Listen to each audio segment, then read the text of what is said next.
Hello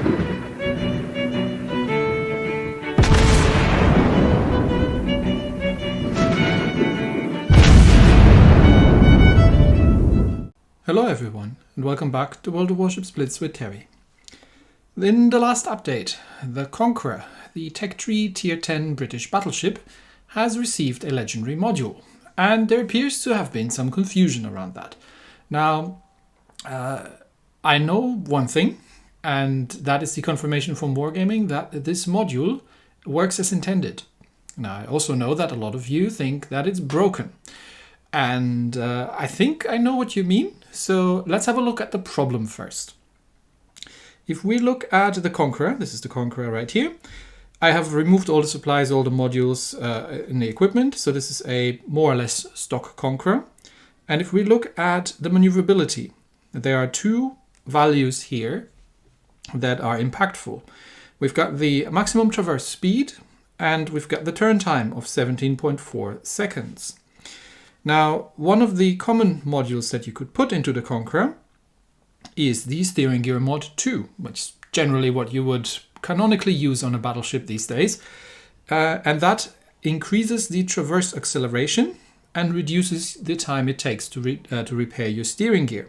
So let's purchase that and see how that's changed things. So now this is still the old value because it doesn't update until you reopen the menu. So we are at 4.4 degrees per second and 17.4 seconds.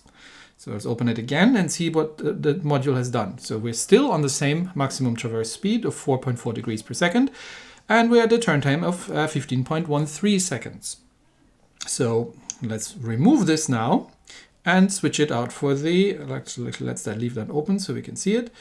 So let's switch it out for the legendary module. So we take this one out and we put the legendary one in. Now the legendary one increases the max traverse speed by 10%.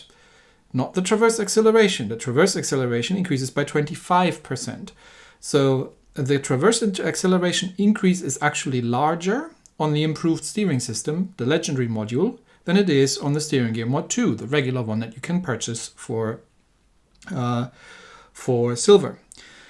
And as many legendary modules do, it actually has a negative effect. So in this case, instead of reducing the time it takes to repair the steering gear, it actually reduces the steering gear survivability by 20%. So it's sort of an overclocked steering gear if you want.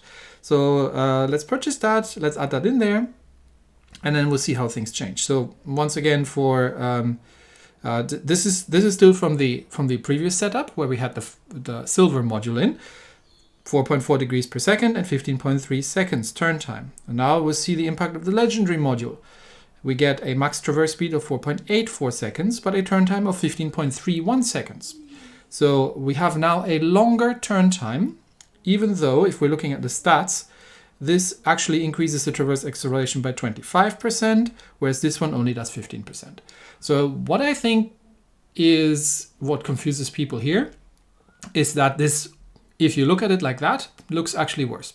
You say, why? Why is that? If the traverse acceleration stat reduces the turn time, and this one has a traverse acceleration of 15%, and that one's got 25%, why do I have a higher turn time if I stick the legendary module in there? All right, so much for the setup. I think this, and please do correct me if I misunderstood this, because then this whole video is rather beside the point, but this was my understanding of what the problem and the confusion was. Now, like I said, I didn't get an actual explanation from Wargaming as to what is happening. The only explanation that I did get was, now this works as intended. So here's my theory as to what's actually going on here. Now, before we proceed with that, disclaimer, I have no nautical education in a professional manner. I am not a seaman or anything. I am literally just researching stuff and bringing it up. So if I'm getting something wrong, then please do correct. And if you know better, then please do let me know. But yeah, before we get into the details of my theory as to what's going on here, let's have a quick chat about a value called the tactical diameter. Because interestingly enough, that was brought up in a video, I'll link it in the description, from the Battleship New Jersey, from the museum ship. And they were answering the question of how quickly can these things turn, and can these turn really, really well? So what factors are, what is a tactical diameter, and what factors are actually impacting the turning of a ship? That is, well, it is interesting, but it is also in some way related to what we're going to get ourselves into. So if we're starting here at point A with a ship that is moving forward in a straight line, there are several factors that impact how fast a ship can change its course. There's the length to beam ratio. So a longer, thinner ship tends to go faster, but also tends to have a harder time, well, changing its direction. Whereas a chunkier, wider ship that is shorter tends to be more maneuverable in that regard. It also depends on things like the amount of rudders and potentially the size of the rudders, but although I don't know that.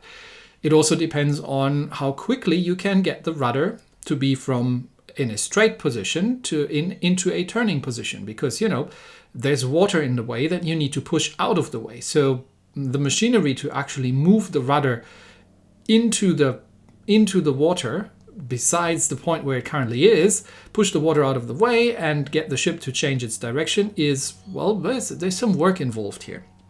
So the tactical diameter, just out of interest in this point, would be on this diagram from between point E up to point D. So the ship starts turning, and then once you start moving the steering hard over into one direction, the rudder starts moving and the ship starts turning.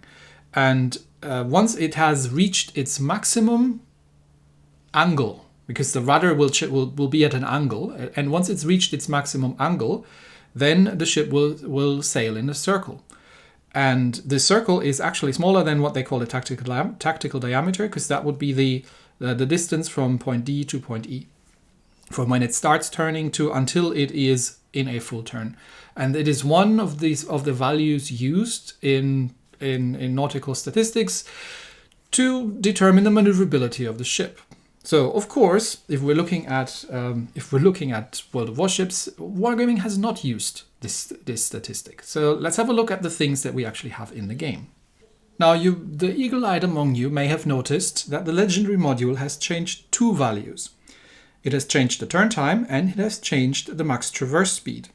And if we look back at the module, it actually says that the max traverse speed has been increased by 10%. It used to be at 4.4 degrees per second. It is now at 4.84 degrees per second.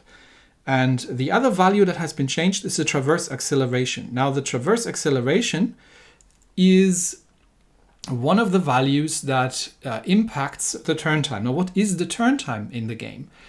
From experimentation, from what I've tried, the turn time is the time it takes to shift the rudder from hard one side to hard the other side. So if you're hard to port and you want to go hard to starboard, this is how long it takes until the rudder has reached its maximum angle and is full on the other side. This is a relatively strange metric, and but that's kind of what it comes down to. So how do these things hang together? Let's observe a ship actually, well, in this case, the Conqueror actually turning around. This is the Conqueror. The Conqueror is currently sailing in a straight line, but we are turning hard to port now, which means to the left side from the direction that the ship is sailing.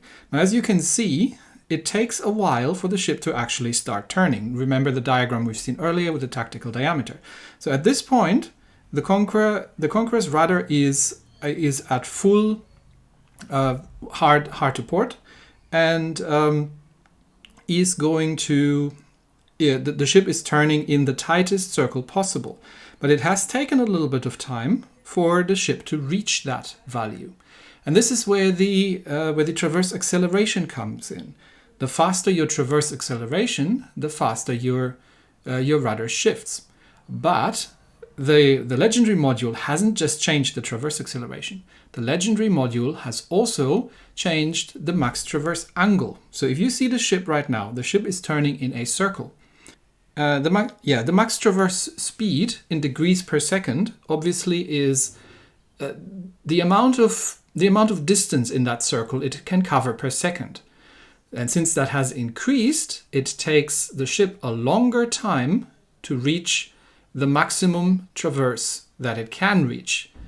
So while the module has decreased the traverse acceleration, or rather has increased the traverse acceleration, it has more traverse to do because it can cover a larger pizza slice of the circle in the same amount of time, a second, because it can now cover 4.84 degrees per second rather than 4.4 degrees per second.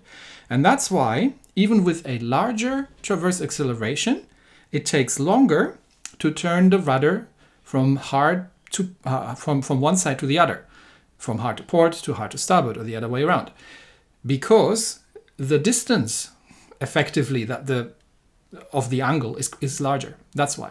So if you had a higher max traverse speed also with the regular module, you would see an even larger turn time. But because the regular model does not actually increase the max traverse speed, you get a lower turn time. And that's not that the ship can't turn faster. It's just that it takes it a bit longer to get into the full turn with the legendary module because it has more full turn that it can do. But at least that's my explanation as to for what's going on. And like I said, once again, we do have the assurance from Wargaming that no, this isn't broken. This is working as intended. So if you were waiting and holding back on getting the legendary module for the Conqueror, then just be aware of what that gives you. It makes the Conqueror turn harder, which means it would effectively should have a tighter turning circle, and it obviously then takes a tick longer to get into the full turn, even though the actual acceleration is higher than it usually was, just because the distance is larger. So it improves the maneuverability more than the regular module at the price of a higher risk that you get your steering shot off. Is it worth it? Is a completely different question. But there we are. And that's it for me today. Thanks everybody, and I'll see you next time. Bye-bye.